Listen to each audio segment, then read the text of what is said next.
Hi there, you're listening to Unnatural Selection, the show about newsy type stuff and things. My name is George. My name is Tom. And my name is Adam. And with our powers combined, we are Unnatural Selection. Make sure you visit us at our salubrious home on the web, unnaturalshow.com. Silence. How we doing, fellas? Doing great. Peachy keen, and certainly not dead inside. Oh, no. Definitely not. I think it's, aside from the economic anxiety, just being isolated, the paranoia that we'll never see our loved ones again, and all that sort of stuff. I think so much of it is actually to blame on just interactions over things like Zoom, Discord, whatever, just being draining. Yep. Like it.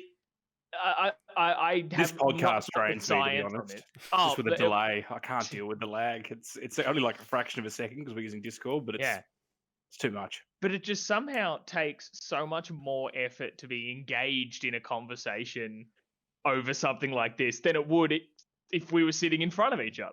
Is it a politeness thing? I don't know what it is. Is it like when you're like with other people, you're like, oh yeah, you're engaged, you're flowing in the conversation because you don't want to be rude and being all like, oh fuck, this is so boring or whatever. Like, or the fact that I'm just sitting here by myself.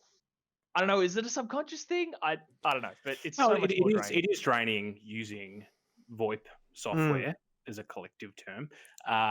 Like it's hard. It's not a natural way of talking. I have to be conscious of not talking over the top of you. Where naturally in conversation, if you're in the same room as one another, you will talk over the top of one another. It's kind of like screenwriting, I guess, and playwriting in the sense that not everyone stops and finishes after the other person has spoken. And of course, with VoIP, you don't always, depending on the complexity of the software and how good it is, you may not be able to really do that effectively, especially on Zoom. Like, it doesn't work.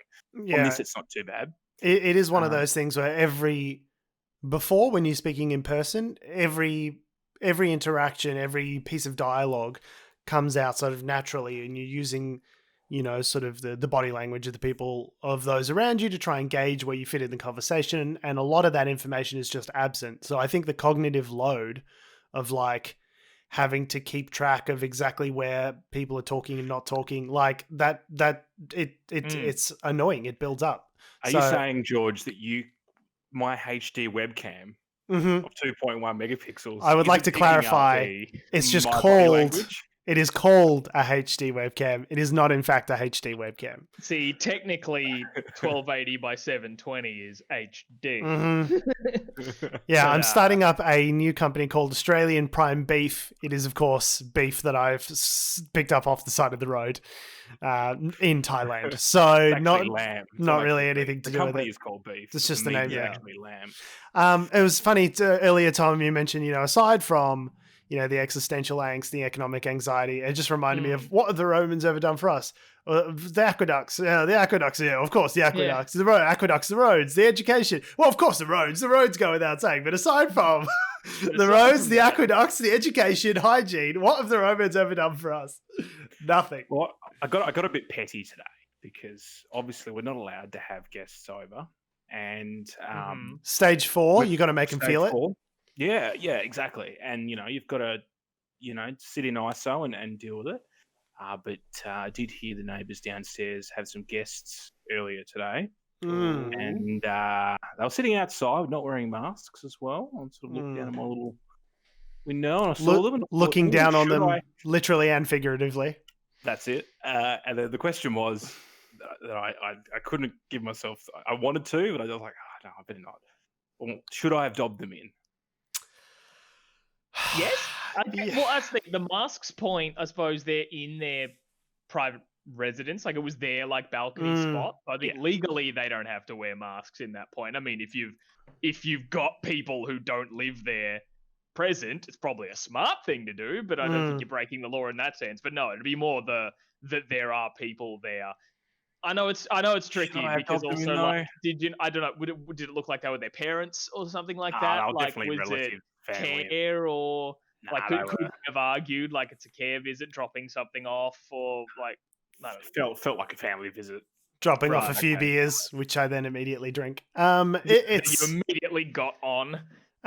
It does. Having just watched a German film called The Lives of Others, which is about the Stasi watching people during the East-West, like Soviet Union in the late 80s. I'm inclined to say maybe don't report on your neighbor, but that may be my proximity to that experience. I'm not sure. We have been tempted to, so we being my partner and I, have been tempted to stop on a neighbor who lives in, we're in like, we're in an apartment, but there's like several buildings kind of around, several apartment buildings, maybe only 2 stories tall, but in this, we've got sort of a spot where there's like a little courtyard sort of off street and like apartment building, our apartment building. So we can kind of see like a lot of different apartments. But there's one, I don't know if I've talked about them on the show before, but there's an apartment across from us where a person lives where we're not sure if they are a drug dealer or some kind of installation artist. Like they have done some very strange things around in their courtyardy balcony spot where, you know, we all did a performance art degree. It's the kind of batshit crazy stuff that maybe they're on meth, maybe it's some kind of art piece I don't understand. Like Meth. I've seen 2 different things happen at this person's apartment over the 1.5 years that we've been here. Things like sketchy looking people demanding their phones back before smashing his windows with a crowbar. True story. But then maybe following that, seeing them set up a whole bunch of string, like it's that Catherine Zeta-Jones, Sean Connery movie, Entrapment, like a whole bunch of red string around the patch of grass near the balcony with little bells on each of the string as though to catch people like jingling the bells sneaking into his apartment. However, the path to the front door was completely unimpeded by bell string. So maybe it was an art piece. I don't know. Anyway. My response, Tom, is to say, ¿por qué no las dos? Why can't he be an artist that's also a drug dealer? In fact, in terms of career choices for artists, it does seem as though it might be higher up the list than, say, an actuary or an accountant or something like that. Are there shoes on the power lines outside your house? No, not that I've noticed, but I'll keep an eye out. I haven't really been checking. But anyway, the thing that leads us to, and tying into isolation, that leads us to think that they're possibly a drug dealer is because it seems isolation is getting to them, in that normally they're fairly quiet. These incidences of like crowbars in windows and things like that were once in several blue moons. But several days this week, they've taken to having sort of their own like fun karaoke time in their courtyardy spot. Like a thing they just love to do in the middle of the afternoon is usually to have like one person present with them who I don't think lives there, but I don't know, but I don't think lives with them. And often they're in a mask. He's not. The guy I know who lives there. But then they'll put a radio out, turn on Gold 104. So, we're talking like 80s hits of, your AC/DC and all that sort of stuff playing. Yeah. And they'll just be having a smoke, singing along, but he'll use his own lyrics in there to generally, like, it's hard to hear sometimes because you don't want to just be in your windows, like, staring at them, like, super obviously. But a few of the common phrases I've picked up is him just changing the lyrics to be about that fat bitch who owes me money. Wow. Yeah, it's just a phrase that comes up a lot. I'll be like, like doing like, it's a long way to the top, wish she'd give me my 16 grand and all that sort of stuff. Where I'm just like, maybe he's the worst drug dealer ever because he keeps singing about what a drug dealer he is. Just a piece of advice for Tom's neighbor who may or may not be a drug dealer. This is why you do not sell drugs, as the drug dealers say, on tick. You have to get money up front for your drug deals to be conducted effectively. Yeah. That's just a rookie mistake, mate. I don't know what to tell you. That's just some free advice to all the aspiring drug dealers out there. Not that we want drug dealers to be conducting their business more effectively necessarily. Is it an essential business? I mean, depending on who you ask. So we're sitting in our living room, just hearing these lovely covers of like Do you of join all these in? Like, do you have 80s a dance? hits. Sometimes, yeah. Oh, they played Final Countdown the other day, and I was Bang it. like, yeah, rock on. Yeah, Anyway, poker face, but it's about stop playing poker and give me my fucking money. Like, Yeah, pretty much. So the thing we were wondering was like, because we're sitting here hearing this like multiple times. It seems to me this is happening a lot. So like, do you dob in drug dealer karaoke? Do we like do we dob in the drug dealer karaoke? What should we do about it? The only reason that I would say no, you shouldn't, is just because I personally would be nervous about this sloppy AF drug dealer potentially knowing that I was the guy who dobbed him in. That's the thing that I would be worried about. They'd be like, who fucking called the cops? And the cops just go, it's just these guys over here, just pointing right at your apartment as you duck down under the window again. Like, that's what I'm worried about. I want to know who did it. Oh, he said his name was Tom and unit this number. Tom, there he is. Tom Heath lives at 123 Fake Street, just over there. Yeah, he's just over there. Well, what they probably wouldn't do that, but what they might do is then go, oh, we can't tell you where they live, and then just walk across to your door to have a chat to you afterwards, and then they just literally watch the apartment. But anyway. Yeah. Anyway, so that's our fun isolation story. Of course, consult your legal representation when making legal decisions. Do not listen to anything that we've said on the show as a directive for how to live your life. Obey the law and do everything right all the time. Thank you. Yeah. But look, there is hope, guys. There is hope that life will return to normal, and it has been provided by Mother Russia. Mother Russia have come through with the goods. Go the Soviets. Sorry, Russians. I get confused there. That's so does Vladimir. A grey area. Anyway. Haven't been the Soviet Union for a long time, Adam. I mean, are they though, Tom? They're a bit Soviet-like, aren't they? Well, no, funny story. I think we're just splitting hairs. Do you know Belarus? Right, everyone knows Belarus. Probably actually not many people. Yeah, top bloke. Belarus. Yeah, Belarus is good guy. Belarus. Yeah, about 450. Yeah. Known as the last dictatorship in Europe. They actually, who recently had a... So far. Last dictatorship in Europe, they allegedly had an election the other day, which... I don't know if you really gave the air quotes the pause that they deserved there. They had an election! Which the person who's been in charge since, I think, like 95 won again, and then now they've locked up like 1,000 people and just sort of taken them off the streets, and their families don't know where they are. Fantastic. Democracy. Yeah, that's totally how our elections end. It's not a good election without a secret police just pinching people off the street. The secreter, the better. What they did is they took notes. They looked at what was happening in Portland, Oregon, in America, and they thought, unmarked vans. They're just making notes. Like, okay, this seems like a really interesting way to steal democracy. We'll wear black. Yeah, okay, black. Yeah, good. Black. We all agree on black. We'll put it to a committee vote, obviously. Yeah. Democracy. So yeah. But anyway, point being is Belarus, like, is a former part of the Soviet Union, but then recently, or like in 2001, around that sort of era, they signed a agreement with Russia, forming like basically the equivalent of the Soviet Union. Some kind of union of Soviets. What should we call it? Russia. Hang on, let me look it up. But anyway. This guy's been president since, as you said, 1995, when I was 4 years old. So it gives you an indication of like, he claims to have won 80% of the vote. The opposition, almost too high, some might say, Tom. 80% of the vote. I love these like comical margins these guys give themselves, these dictators, because it's never like, 55 versus 45, like, like in a normal democracy, that'd be like winning handily. But like, they always have to give, Kim Jong-un gave himself like 99.98% of the vote. It's like, bro, why just say 100%, get 105% of the vote. Yeah. I won 150% of the vote in the country. Yeah, people came back to life to vote for me. Yeah, all those people who committed voter fraud and voted twice, they still voted for me. For me, both times. It was the weirdest thing. Both times. Even the people who voted for the other guy, even they voted for me.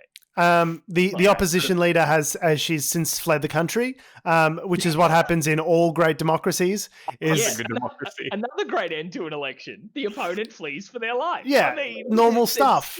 That's normal democracy stuff. I don't know why you would think to question that, Tom. And the fact that you do means that you don't believe in the Soviet Union, mate. So that's on you. Oh, here we go. Sorry. The agreement they had in 2000 is called the Union State. Mm-hmm. Just like this old Soviet. Anyway, point being, the reason why I brought up Russia was because they've found a vaccine, allegedly. Again, vaccine-like election should be in large air quotes. Yes, the largest air quotes you've ever seen. But it's all good because Putin's used it on his own daughter, so it must be legit. He wouldn't do that if it wasn't legit. Was she strapped down? Apparently she got worse, but then she got better. Oh, so she did she turn into a newt? I got better. Better.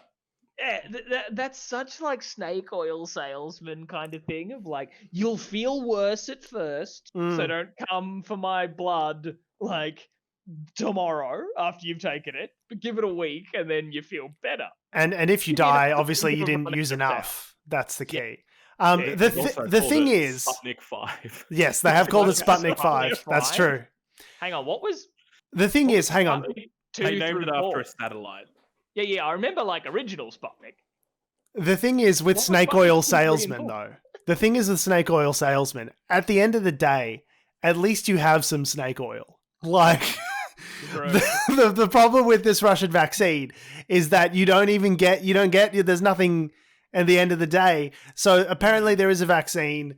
It's like it seems like it could actually be viable, but it hasn't done the stage 3 large scale testing on 30,000 plus humans that you would actually require over a period of months, maybe a year, in order to actually verify whether this vaccine is like A, what the dosage is, number one, B, if it's safe, and C, like if it works. So there is a plausible pathway for it being an effective vaccine, but it has not been proven to do so yet. So for the Russian state to be like, fucking nail it, guys, like Sputnik, just calling everything Sputnik. My dog's Sputnik. My daughter's Sputnik 3.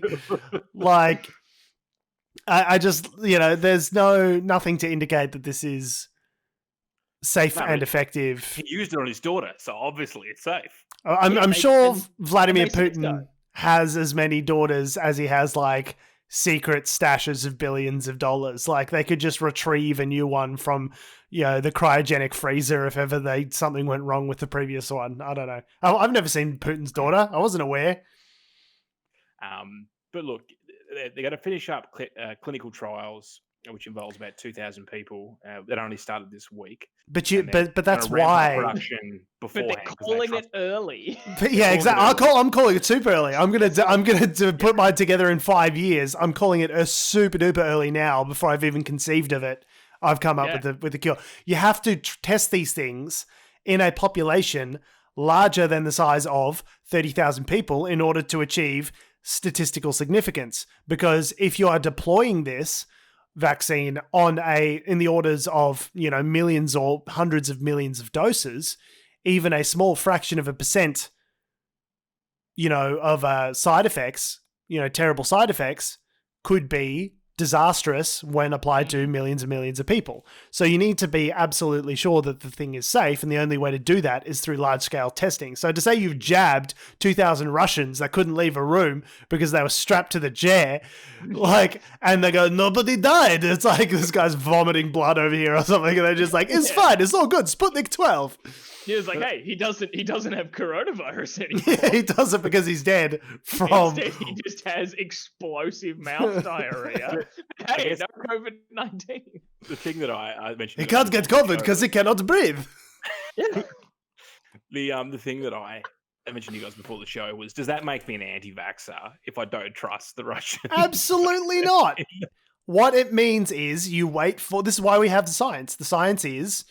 You go through certain levels of, pre-human testing, theoretical testing in human trials, and then large-scale human trials to make sure that the vaccine is safe and effective. And if it hasn't gone through that, you are taking a sizable risk. that's not being an anti-vaxxer. That's science. That's what it makes you an anti-vaxxer in that you literally are anti this particular No. vaccine. If you want to put it like that. But no, Adam. You have given it far more thought than I think an anti-vaxxer would. It's not the same thing as looking at, you know, the associations with anti-vaxxers that they claim that there's evidence that you know, autism is caused by I think it's the measles, mumps, rubella vaccine that you get early on in childhood. Like, that is based on one study from the 70s, which has like since been retracted and was based on bad information. Debunked, hasn't it? The plurality of the scientific evidence and tested over tens of millions of people since then shows there is no statistically significant relationship between vaccinations and autism. You just happen to, when around that time that you're vaccinating kids, is also typically around the time where symptoms of autism, if they are to be found, would present themselves. It's around that age. So people... Correlation, not a causation. Correlation, not causation. Yeah, the same amount of correlation being that, like, you know, a certain amount of people that are vaccinated also turn out to be Republicans or Donald Trump or Nick Cage. Like, there's no association between the two things. Nick Cage. Yeah, everyone. There's a good proportion of the population that turn out to be Nick Cage. There's at least one. Yeah. That I can think of. Maybe two if you count John Travolta in Face Off. I was going to say, can you imagine if that was the result of this vaccine from Russia? Just if we just had an army of Nicolas Cages. I mean, 2,000 Russian Nicolas Cages. Guys, I think we've got a movie. Get Travolta on board, and I think we got a whole... He is available and willing. Nick Cage is always available. It's not. It's not hard. Like, he's always available. He needs the money apparently. Speaking of Donald Trump, actually, I don't know if we'd mentioned this sort of before the show. Of Trump and of collapsing democracies. Do you want to talk about the post office? Yeah, a little bit. The U.S. Postal Service. It's actually. So I didn't think he could surprise me anymore, but no, he's done it. The man finds new ways to stoop even lower than possible. So essentially, what Donald Trump has done is he has put his own Postmaster General in place to be part of the post office. There was a subsequent postal version of the Saturday Night Massacre where a bunch of senior postal officials were either pushed or resigned as a result of, you know, refusing to obey orders of the administration in terms of their explicit direction, which is to withdraw funding from the Postal Service, which they've already succeeded in doing. And not just like slowing things down with the purpose of, you know, making mail-in ballots potentially useless in November, but also like just making the organization not function in other ways as well. So literally pulling up deposit boxes where they were already in place and you could previously deposit your mail-in ballots at these deposit boxes to ensure that they arrived on time. Just pulling them up, putting them in trucks. There's videos of this, of just like trucks full with postal ballot boxes that they're removing COS, and also decommissioning machinery, which is already in place worth millions of dollars that helps scan barcodes and stuff as they go through in order to correctly allocate this mail to go out. Now, it's not a cost-saving measure because these machines are already there in place and paid for. It is literally just like, oh, this is what helps make the post office run effectively. We're going to destroy those machines. And he's just... not classic subversion of democracy. Yeah, a little bit. And it gets even better because he has essentially said he's been on Trump, when I say he, has been on a tirade against the concept of mail-in voting for months now because he's just been like, oh, it's too easy it'll be fraudulent. People will like put in fake ballots or they'll be stolen or all this sort of stuff, despite the fact that mail-in voting is already a thing they do that he himself has done several times. Both he and senior members of his administration and family have all done that sort of stuff. But then also, but the subtext is clearly that like if mail-in voting is made easier to do, which in something like a pandemic is definitely a great idea, given large crowds, all that sort of stuff, like, rational ideas.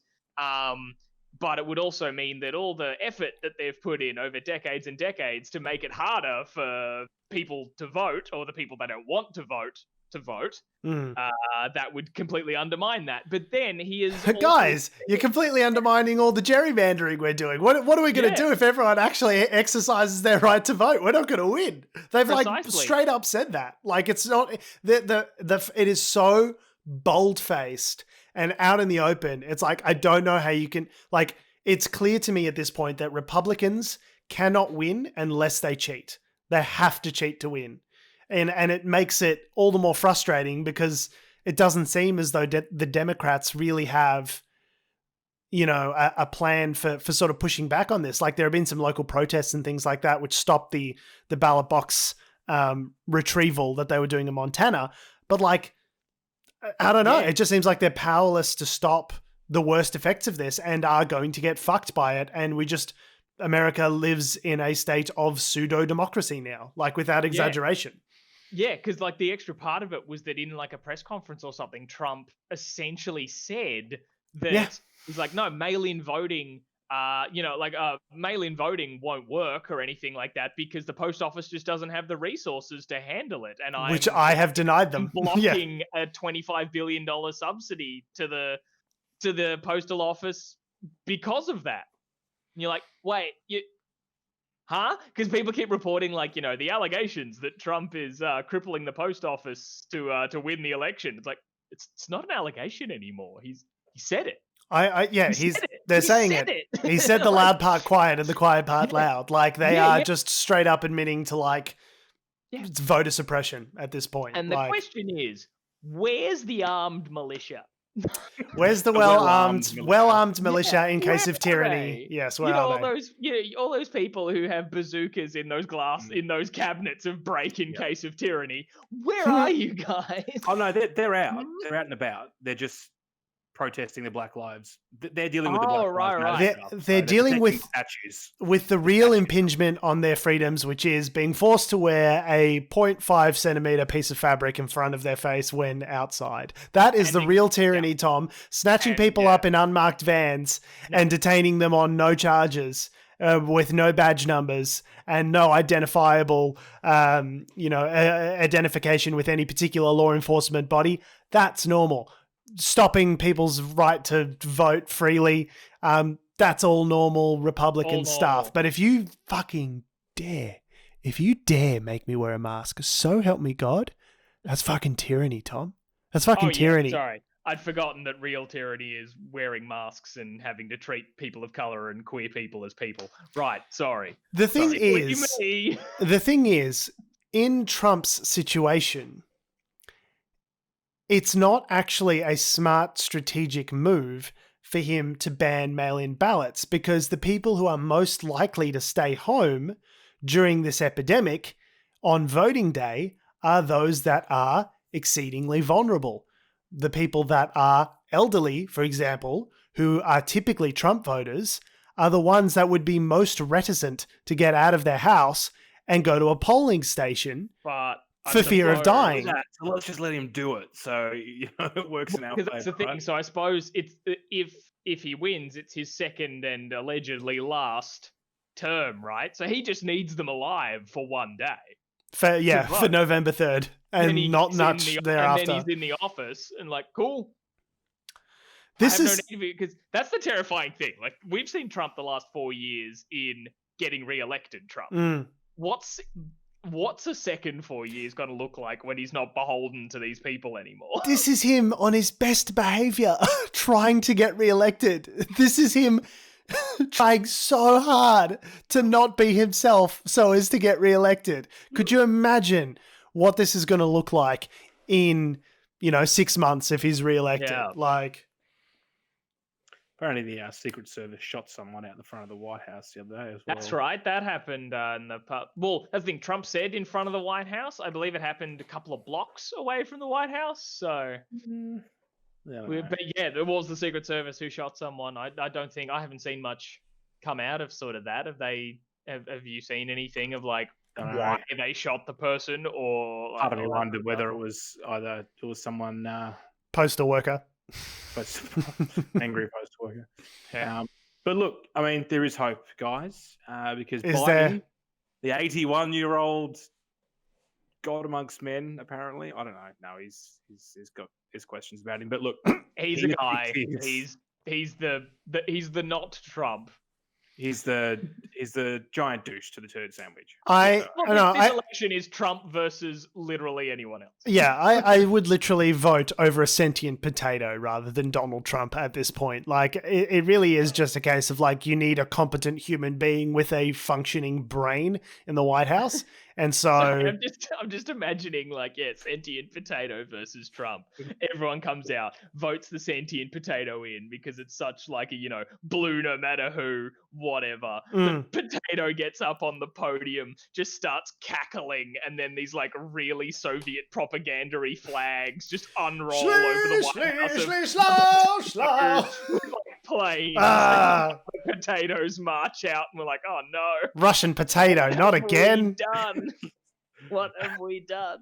That took an interesting turn. I was going to say, look, you may have someone who's more than a sentient potato because Biden's picked his running mate, and he's picked Kamala Harris. Yes, who, is a young female person of color, I guess. Yes, mixed background, so she's a former prosecutor. She's very switched on. Biden's 81. Likelihood is he'll probably die in office, so we may end up having her anyway. Well, he'd be 81 when facing re-election, so I don't think he's currently 81. Yeah. Okay. Probably more than 81 now. But he's in his late 70s, certainly. So. Yeah, he's in his late 70s. What do we think of that move?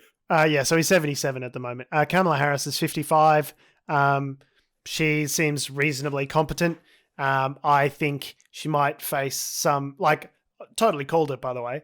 I think this is the fact that it's a woman and that it's a woman of color is definitely representative of the moment that we're in with Black Lives Matter and the George Floyd protest. I don't think that's a coincidence. Does it feel like ticking boxes though?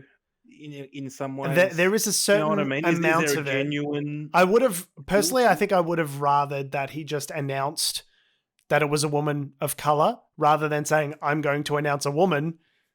Everyone give me big pats on the back for being a super progressive big boy. It seems reasonable that it's her. She's had, a stint as the Attorney General for California. She's a reasonably progressive senator. I think where she's going to run into trouble with progressives is that obviously she used to be a prosecutor, and like people aren't so crash hot on the cops right now.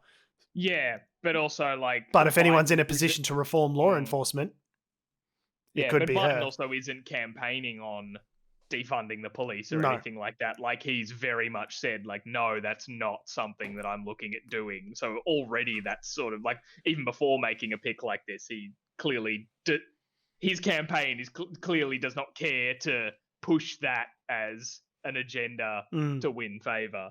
It's I think I personally would. Sorry, say again. I don't know much about her in kind of, I guess, in previous like political actions or anything like that to sort of have an opinion on what she's like as a politician. She's been a good attack dog in her position in the Senate since 2016. She's done a really good job of going after Trump administration officials in certain inquiries and things like that. Obviously, famously, she rose to some prominence during the Democratic primary where she was taking some chunks out of Biden when everyone thought his candidacy was dead on arrival for being pro-busing. She can do the job of a vice president, which is to go on the offensive and have some plausible deniability, but also be a governing partner. She understands that role. She's got experience in it. She's smart. She's competent. I think she's more of a moderate than the progressives in the party would have liked. I think they would have liked Elizabeth Warren or someone like that. But I would be very comfortable with her being the next president of the United States because, as you say, Joe Biden is 77. in all likelihood, he will not serve a second term. So who he elects as his vice very It's well basically the next would be 4 the next years. president. Yeah. Hmm. I guess, the question is, have the Democrats learned from the last campaign? In what regard? And in the sense that, have they learnt from what they did wrong in 2016? Mm. And can they combine the I guess the pros of the personnel in this ticket, combine that with good campaign strategy that will outflank the Trump campaign effectively to give them the votes they need? I was watching I mentioned to you guys before the show, I watched the Cambridge Analytica documentary on Netflix, what's it called? The Great Hack. And one of the things they said was that, like, the Republican campaign bought something like 5.9 million Facebook ads, whereas I think the Democratic campaign bought like 66,000. So obviously, I mean, you could argue that Facebook advertising, that whole, and we'll probably get onto this a little bit with Sky News, that whole thing is unethical. But I mean, if you're going to be in it to win it, do they have to play at the same game as the Republicans? As you said, the Republicans, the only way to win is to cheat. Well, if they're going to cheat, does that mean that the Democrats have to follow the same sort of methodology? You know what I mean? I'm inclined to say no, and I do think they have learnt a lot of lessons from the 2016 election. For example, the podcast Pod Save America has like a few different funds. One of the ones that they've got going at the moment is called Get Mitch or Die Trying, which is basically funding whoever Mitch McConnell's Democratic opponent is in his next Senate race, like targeting specific Republican like heavyweights in the next round of elections to personally take them out to sort of cripple the Republican power base. So initiatives like that, they've also got like a big voter registration, like organizer turnout thing where basically thousands of people have adopted a state and they're doing like online Zoom training as to how to be like community organizers and register people to turn out the vote. And they're like, it's a lot more grassroots kind of thing. It's a lot more cohesive of a digital strategy than they certainly had last time around. I don't think the Clinton campaign necessarily appreciated how to use digital. Like they understood digital ads to a certain extent and TV ads and things like that.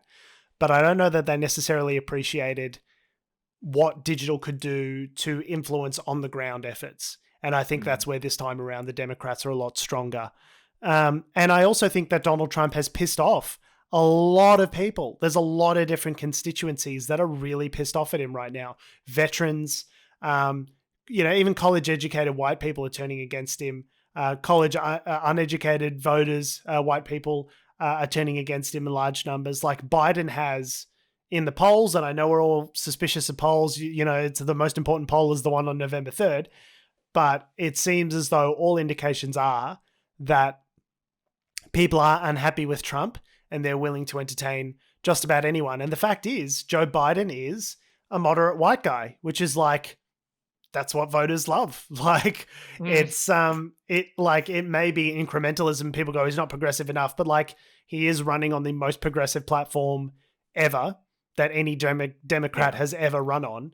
And like not on Medicare for all, but like he's moved left since the primary, if anything. So I don't think probably learned stuff from some of his, Bernie Sanders and stuff, and seen the response to those kind of campaigns and gone, well, we can hunt and gather little ideas from different spots to bring people into the tent. That's what you need to do. You need to coalition build. There are people that were Bernie Sanders supporters, like Pramila Jayapal, who are now like, they are part of the Biden apparatus. Now, they're not necessarily, like running his campaign now or anything like that, but they are involved in the discussion. And you saw the way that once Biden won the primary, everyone, progressives and moderates, everyone stacked up behind him in a way that was fast, surprisingly fast for Democrats.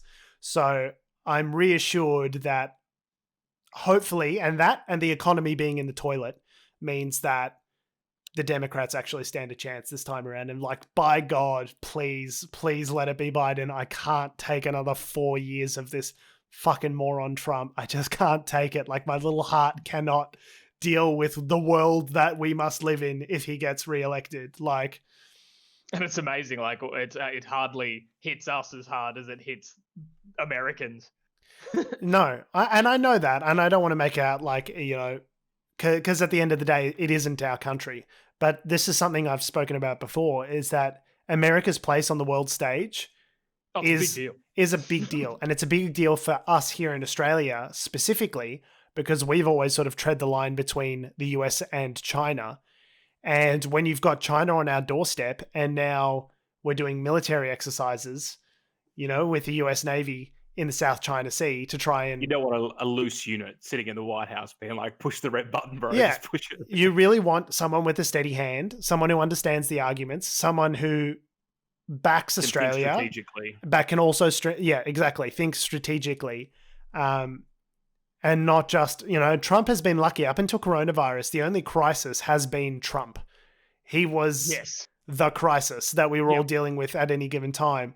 But you know, I hate to think like if someone like Trump were engaged like JFK was in, you know, in a standoff with a nuclear power like the Cuban Missile Crisis, I shudder to think what a person like Trump would choose to do. You need competent people in there, and that affects everyone. That affects the rest of the world. That affects the Asia Pacific region specifically in like really meaningful ways. So you need to elect a competent person, America, please. In Syria, Trump did prove that he's quite willing to push the red button and bomb some testing sites and whatever else, which actually like kind of fluked it a bit. I think that was probably a good move in probably hindsight, because it did seem to deter the regime from using chemical weapons again. Trump only makes good moves in hindsight. Like he's never done anything good on purpose. Yeah. But this is probably a good way to segue into the angry rant of one Alan Jones. No, that wasn't it. No. As we discussed earlier, that there is a lot of room. I guess, let me back up a little bit. One of the reasons why obviously Trump got him was because of the ability of the Republican movement to target the persuasives, as the Cambridge Analytica documentary referred to. People that can swing votes, and people that aren't really informed, and people that playing on people's fear and biases and that kind of thing, the easy emotions, playing on those to change behavior, right? It is a method that you can do quite easily with social media, because you can target people very specifically. And it appears that like it's not just a one-off thing. An example of that is happening right now with coronavirus, and the Murdoch media, in particular, as we're going to talk about now, Sky News, are doing that right now. They're playing on people's fear. They're playing on the lowest common denominator in a time of crisis to try and score political points. And it's working. And what I'm talking about is Alan Jones. I think it's a weekly sort of, what would you call it, 5-minute editorial piece that he gets on Sky News. Yeah, I would say the most generous way of describing this is editorializing.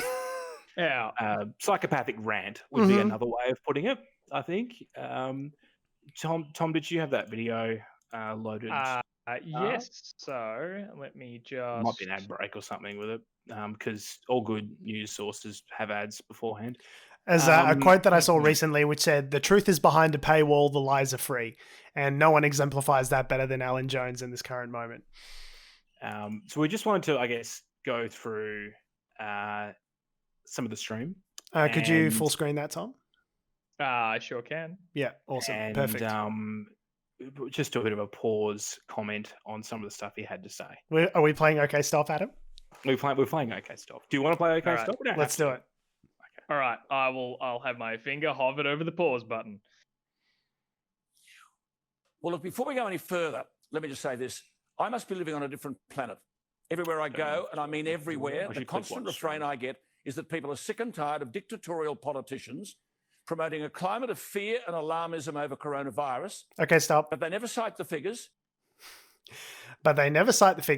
All Dan Andrews does daily, every day, is cite figures. I'm sick and tired of this refrain from the conservative propaganda mill saying that the Victorian government isn't giving us the information. Who are these people? Where are they? What's happening? It's a fucking government cover-up, mate. They're trying to not giving you any information. Daily, Dan Andrews says, this is how many people that have been infected with the virus. These are the amount of people that have passed away. These are the age groups of the people that have passed away. Not only that, but you can go to the Victorian government's website and see which areas of Victoria the infections are in. And also, with a few days delay, how many infections are in your active infections are in your postcode. For the government to give... George. Sorry, say again? The data is corrupted. It's corrupted. The data's corrupt. For the government to give you any more information about coronavirus and what's happening, they would literally need to give you the home addresses and phone numbers of the people that have coronavirus. I'm so sick of this as a fucking line. It's just a throwaway line. And it's one of those things that if you don't correct in the moment, it's what conspiracy theorists do. They go, oh, they're Magna Carta 1948, Human Rights Council. And if you don't correct them in the moment, he just lets it pass by and it lets that falsehood stand. But it's one of those things that's like impossible to prove in the moment because you don't have the facts handy. So it's just such a tactic. I hate it so much. And it works. Like the reason it works is because it's emotive. That's why people make this stuff up in this way, because it feels good. And that's what catches fire. Continue. Right, let's continue. Which prove they're either ignorant or duplicitous. You can't have it both ways. They either can't read or they can't tell the truth. Today, Daniel Andrews seems unhappy with the decline in numbers, so he's ordered more testing. That was like fucking 12 seconds. you got to let it breathe a little bit, George. We're going to okay, stop. You can't just stop every single word he says. I don't know if I think Alan Jones is constitutionally incapable of telling the truth. Like, the fact...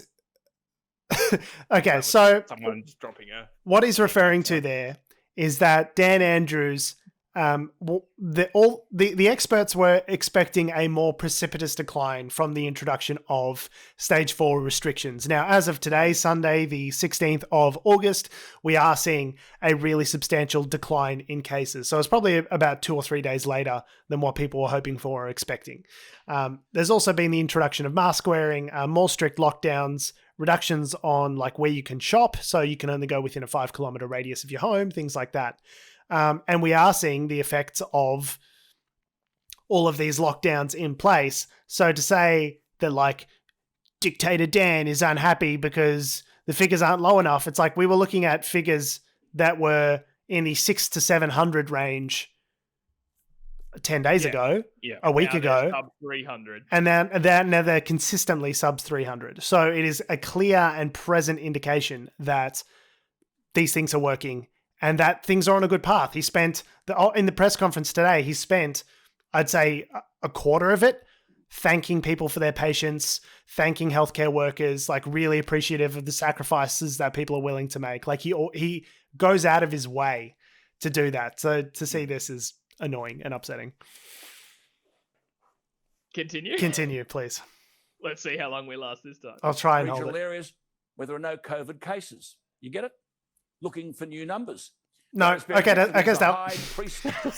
That was 8 seconds. You're not looking for new numbers by proactively testing the community. That's the Trump line, right? Yes. We test so much, that's why we find cases. So if they weren't testing as much, we wouldn't find as many cases. Problem solved. I would have gotten all A's in high school if they never tested me. That's the Yeah, the only reason you know that I'm failing maths is because you keep asking me maths questions. Keep testing me. It's your fault, really. Yeah.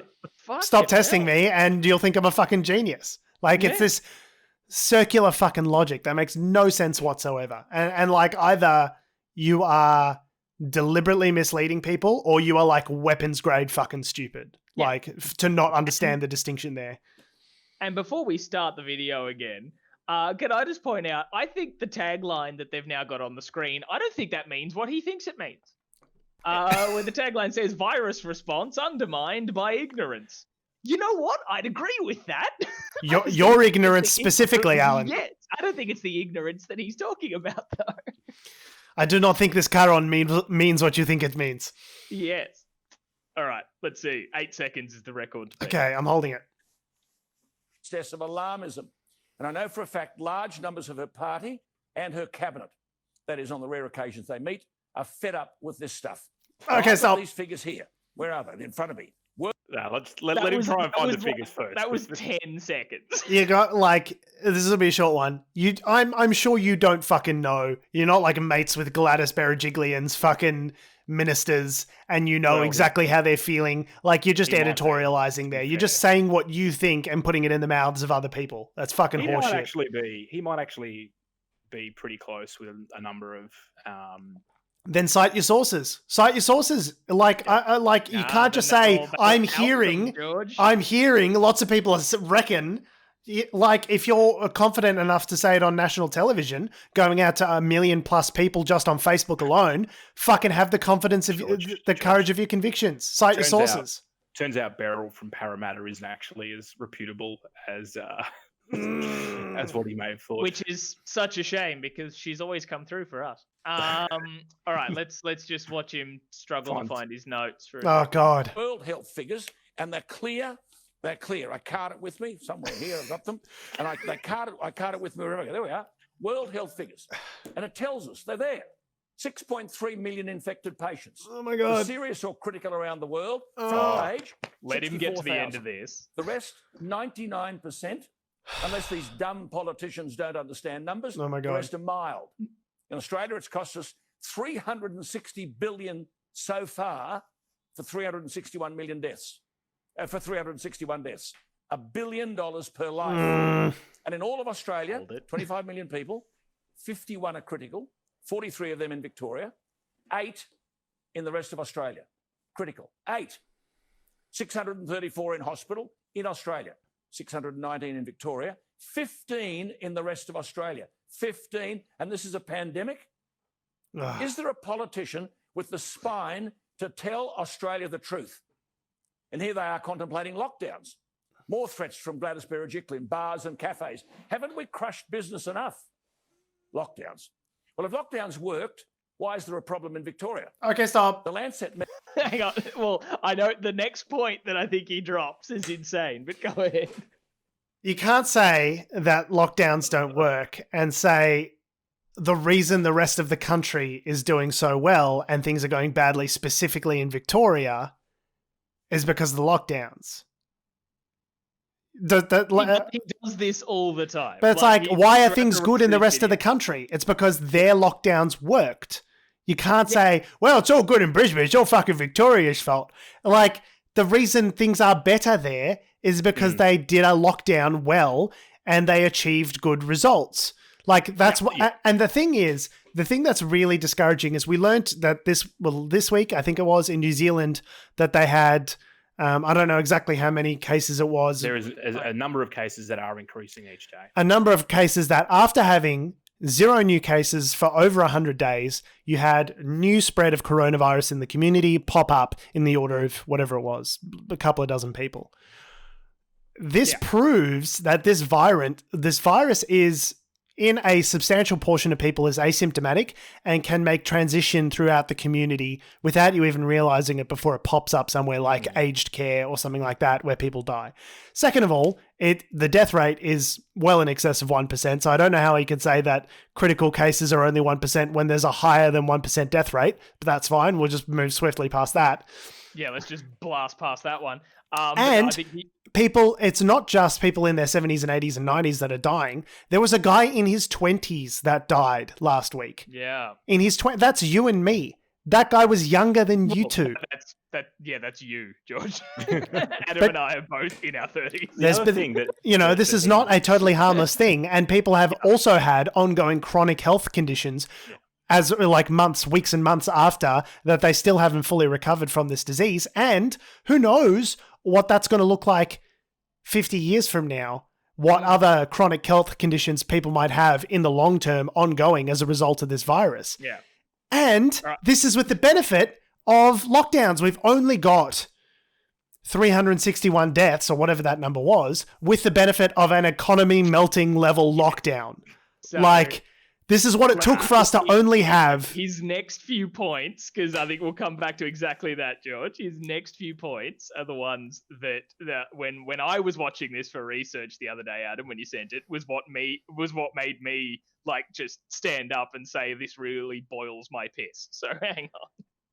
Medical journal, let me repeat, is an independent international medical journal dating back to 1823. The Lancet. A world leader in the publication of papers that have made a crucial contribution to science and human health. The Lancet recently argued, and I quote, in our analysis, full lockdowns and widespread COVID testing were not associated with reductions in the number of critical cases and overall mortality. Okay, so... Political I don't know what that quote from the Lancet is, but I'm certain it's out of context. I am 500% sure that the author of that would go, no, that's not what I meant. I didn't say don't do lockdowns. I said, in terms of how critical the cases were. Doesn't talk about the location, doesn't talk about... No context whatsoever. No context. And quoting a medical ting says, lockdown's bad, my point of view. So, continue. Right. Let's keep going. The global death toll from coronavirus is around 750,000. Here we go. It's not even the 20th deadly killer in the world. In 6 months, the death toll in Australia is 361. But the average daily death toll in this country, every day, 432. Oops, sorry. Yet Melbourne is effectively under martial law, masquerading as medical law. This is public policy insanity. And mark my words, coronaphobia will kill more than the coronavirus. Oh, God. And on the lockdowns, let me tell you this. No lockdowns in Sweden, population 10 million, deaths 5,600. New York City, massive lockdowns, population 8 million, deaths 32,000 with 2 million fewer people. Yeah, here we go. I don't know if you guys have had a look at these apples, but they're completely different to these fucking oranges. It's the weirdest thing. They're both round, so they're obviously the same thing, George. That's true.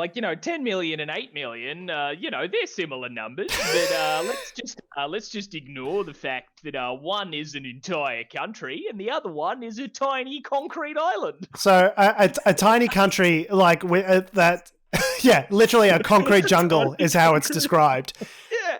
The fact that I don't know, are you just willfully stupid at this stage, or can you really not understand that Sweden, whose largest city is Stockholm, which has 900 and something thousand people in it, is different to New York City, where rats outnumber people 50-1? Do you really not understand population density and not understand how that fucking factors into the equation? They had to do, even with the benefit of those lockdowns, 30,000 people died. And also, Melbourne is a pretty populous megacity at 5 million people. So to say we're not going to have a lockdown or that there's no urgency and that lockdowns don't solve anything misses the point so mightily that it beggars belief that a human brain with functioning brain cells could not understand the fucking difference between these two things. So my real question is, if he expects... if he thinks, okay, so he obviously wants restrictions to be eased. Okay, let's ease restrictions. What's your plan, Alan? What's your fucking plan, mate? Let's hear it. Next. What do you think everything's going to be fine? Is he literally think that there is no consequence? He's clearly one of those, not willing to say it, but is one of those, I think it's just better to let natural selection do its thing. Do you think the people, this disease is here. Because when you hear, it shocks me every year when I hear how many people die of the flu.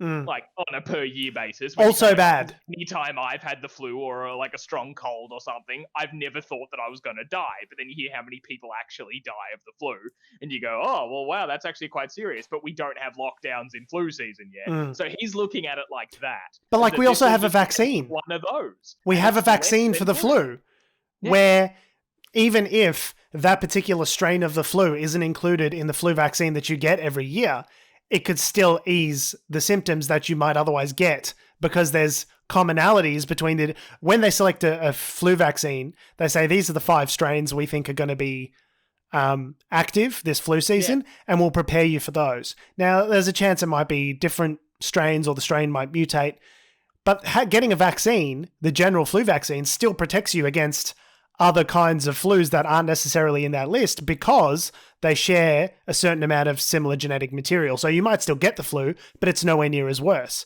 It is a virus that is well understood. We have protections. We have some community, natural immunity against these things because they've been out in the wild for a while. The difference with a novel coronavirus, the reason it's called novel, is because it's completely new. We don't know what the fuck it does, and we don't know necessarily how to prevent against it. There's no natural immunity in the community. Russia does.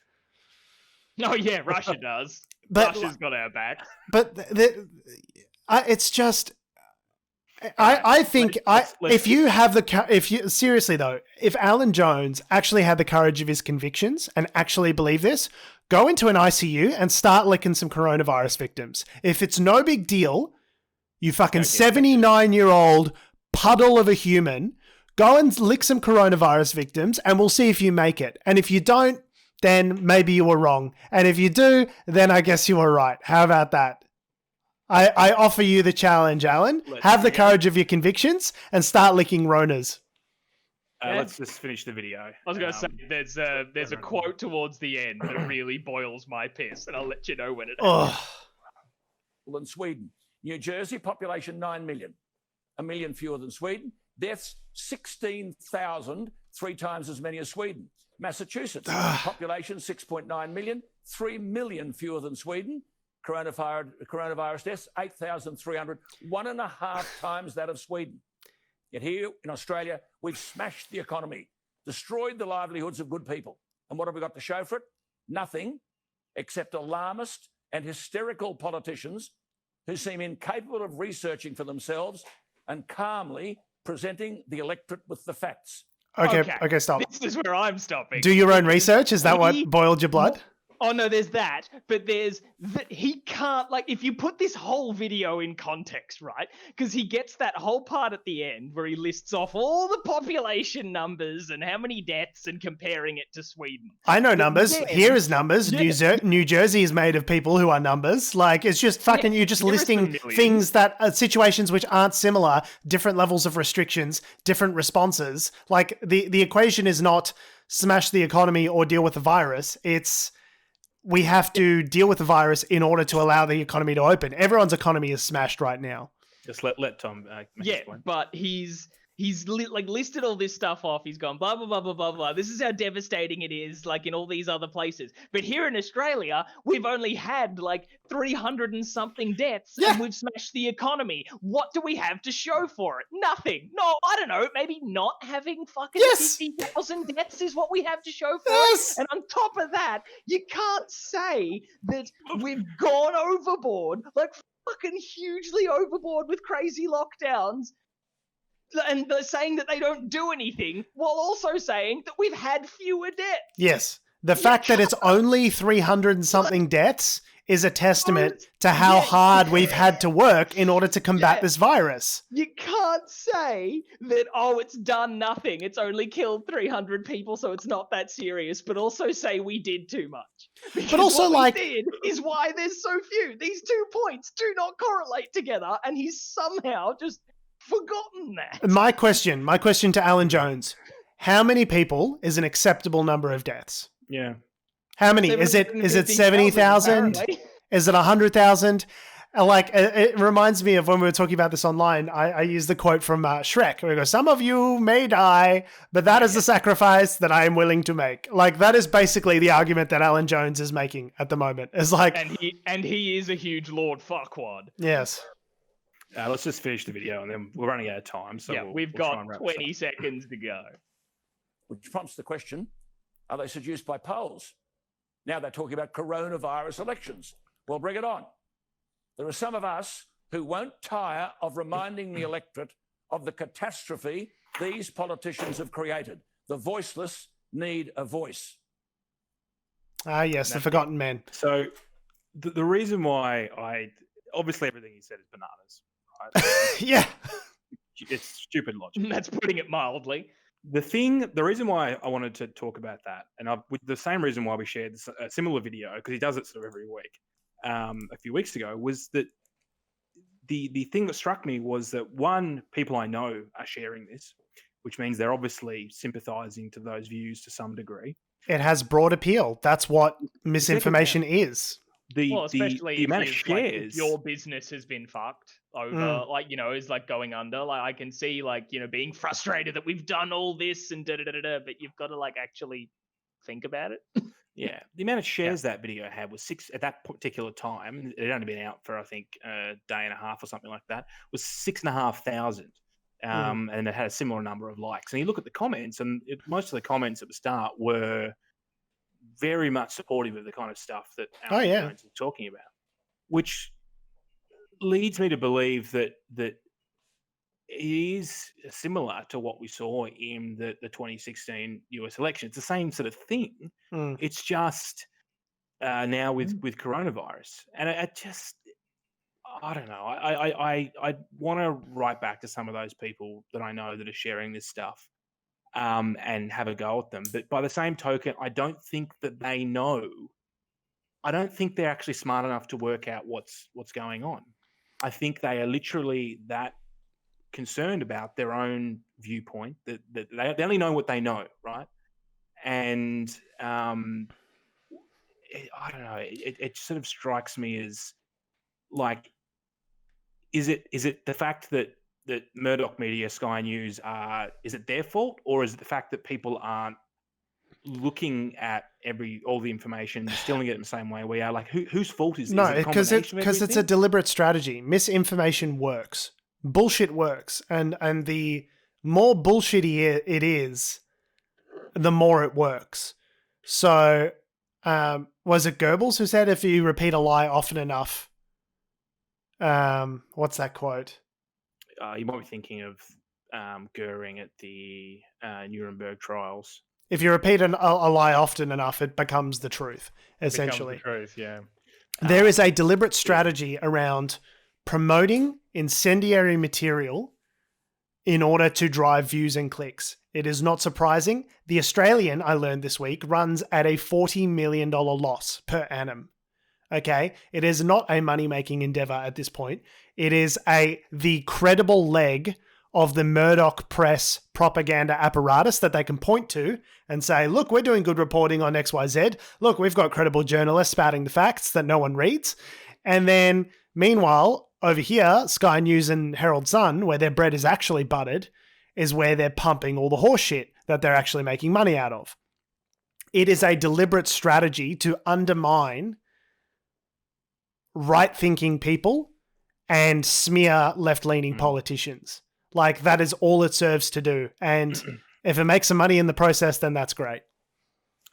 So, yeah, I don't know. I don't know what the solution is to that, apart from burn Murdoch Media to the ground. But that's also not good, because journalism in general is good. So I don't want people to feel like I'm anti, media and journalism and all that kind of stuff. But it's like the only way to sort of combat this is either to try and make more noise, which kind of makes the issue grow, or it's to really take it away at the source, which is to really take someone like Alan Jones off the air, which leads me to think that, if he was willing to really put his money where his mouth is, he would walk into an ICU ward and lick someone's face. See, I disagree. I don't think so. I think the problem with commentators is there's no impetus for them to be correct, right? There's no penalty for them to be wrong about this sort of stuff, because you could just say, oh, it's just Alan, he's just editorializing. Meanwhile, he's promoting a thoroughly shareable piece of misinformation and inserting it into the discourse, which corrupts everyone. So yeah, it just hardens those people that I know. It's just hardening and it's confirming their own biases, their existing fears, their existing insecurities. Which again, same thing that happened in the US election. Like it's the same, you know. And but also same thing happened in Nazi Germany as well, right? Yeah, that's how the Nazis got into power, by using propaganda. But this is what I mean. Playing on people's fears. It works, and it's not until you fix the model, the media model, where good journalism is rewarded and bad journalism is penalized, as it used to be when there was more of a, you know, at least when there was an advertising model, there were still controls. Okay, you go this, you've got a product on TV. That's how 2GB, right, got sort of decimated previously. Was that all of these advertisers, it became at a certain point, it became politically toxic to be associated with 2GB. So they started pulling out, they started losing money, and they had to do a merger, right? The only thing that works is either reimagining the media model, so the funding incentive to go to lowest common denominator clickbait journalism horseshit isn't a thing, and to make sure that we put political pressure on journalists who are doing the wrong thing to withdraw the monetary support from them. That's the only thing that works. Yeah, well, and that's why it was a huge deal when Alan Jones himself was losing like lots and lots of advertisers from his show. Yep. Yeah, but I guess that means, well, what is it? The solution that people need to get some principles and grow some spines, because yeah. I think it's more that there is in a globalized society, there is an increased encumbrance. Anyway, there is an increased need for people to take greater ownership of their own education and their own way, their own, you know, paying attention to the world around them. Yes, and but the way they form their viewpoints. But as Tom said, a lot of the people. Yeah. I'm just saying one second. A lot of the people in the comments of these videos cite that as a reason for why they support Alan. That's why I'm saying it's unwinnable. Yeah, Alan Jones, from their perspective, is the one that is the extra research that they're doing. Do your own research. The ABC. That's what. That phrase is pernicious. Do your own research. No, that's what the anti-vaxxers say. It's not about doing your own research. It's about relying on believability weighted people who have expertise in the field. That is doing your own research, finding those sources and trusting those people. Not, I saw this on Facebook. That doesn't count as research. You know, oftentimes family members, loved ones will send me an article or send me a video, which is completely unattributed. And I don't like, okay, I don't know what this is. I look at the logo, Google the logo and go, oh, this is funded by a right-wing think tank. Like, of course it doesn't make sense. But if you're not critical enough to take that one extra step of Googling for 3 seconds to find out who this thing actually comes from and where it belongs to, it's easy. It's too easy to share and reshare. It's one step harder to Google and to do that extra legwork. And because it's that one step harder, it means most people won't do it. And so that's how you get this wildfire spread. I think the actual answer has to come from government regulation. It has to be like we used to have those TV ads growing up. If you've seen something which breaches the television code of conduct, send a message to us at acma.gov.au. Like, that's the way to do it, is to penalize publishers who are promoting misinformation. If fucking Facebook and TikTok can get their arms around this to the extent where they go, this is promoting misinformation, we've got an algorithm that picks up on specific words and it gets flagged by someone and it gets taken down while the video is still running. If Facebook can do that at scale with COVID-19, Twitter can fact check the president's tweets in real time, then certainly a news network who spends hours preparing this information for broadcast, putting it out there, putting their name on it, should be able to do the same. And if they refuse to, then the government apparatus needs to come into play and penalize them for it. Because Alan Jones personally has been pinged before for saying unverified horseshit on air. We need to keep that precedent up. We need to keep doing that. But unless you disagree. No, I think it's true. It's just one of those things that there's no quick fix to it, and the longer this virus draws out, I think the worse social divide in Australia will get.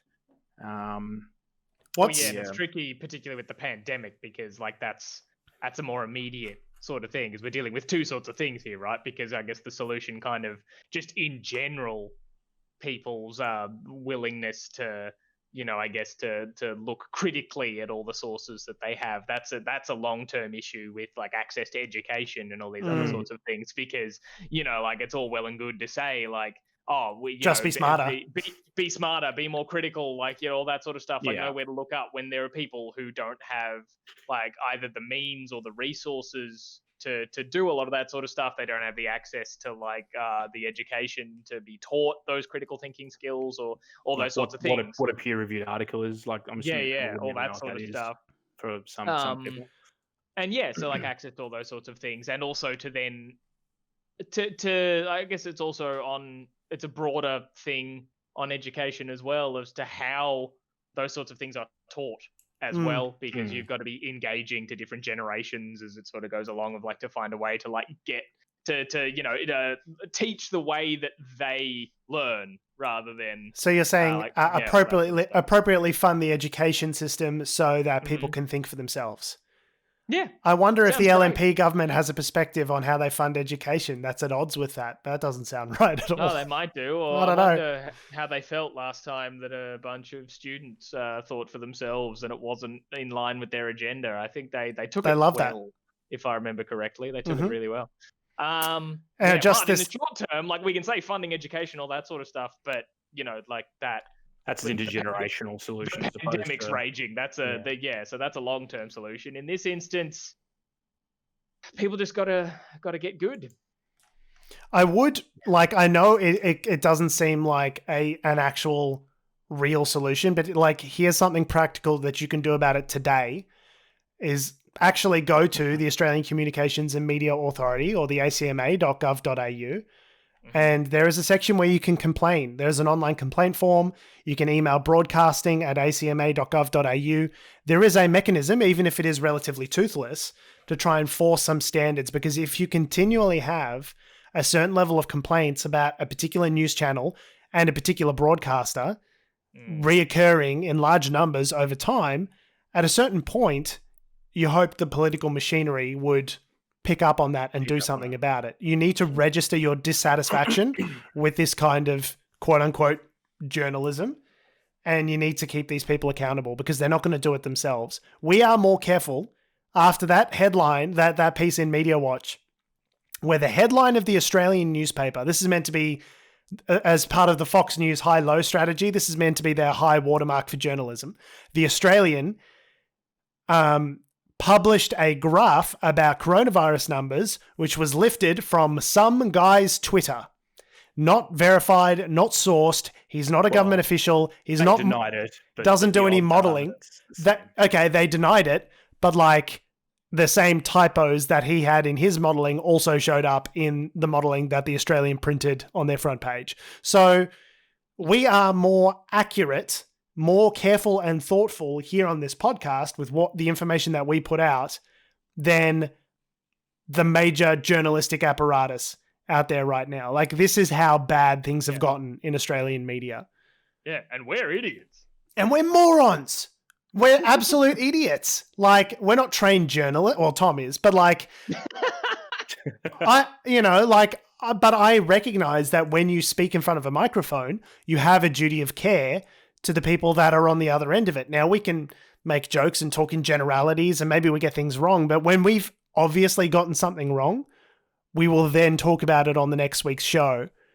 Like, not in some buried retraction on page 19, but like as part of the content of the show. And that is something that major news networks refuse to do. And that is extremely concerning right now.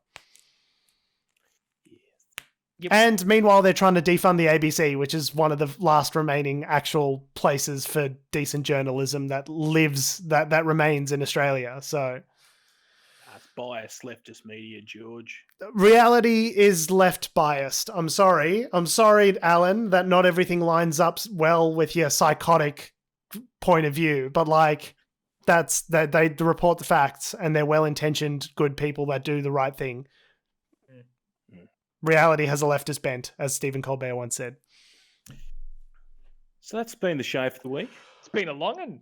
It's been a long one. It's been longer than usual, but we had to sort of get that out. I think that was It was a thick boy. Thick boy, indeed. Oh boy. On that note, we are, and we always will be Unnatural Selection. Make sure you visit us at our salubrious home on the web, unnaturalshow.com. Make sure you follow us on all the bullshit social medias that have, do, or ever will exist as they harvest your personal information at Unnatural Show. That is Facebook, Twitter, Instagram, and while it is still around, motherfucking TikTok. Make sure you follow me on Twitter, Instagram, YouTube, and TikTok at George Tsipos. You can follow me on Twitter at Tom D. Heath. You can follow me on Instagram at AC Doreen. And you can follow us down to SkyNews Studios, where we're all going to be licking Alan Jones's face in support. Thanks for listening, guys. Love your faces. I'll see you next week. Didn't even get to talk about Clive Palmer suing the Western Australian government for that fucking guy. Oh. No, look it up. It's crazy. As always, next week.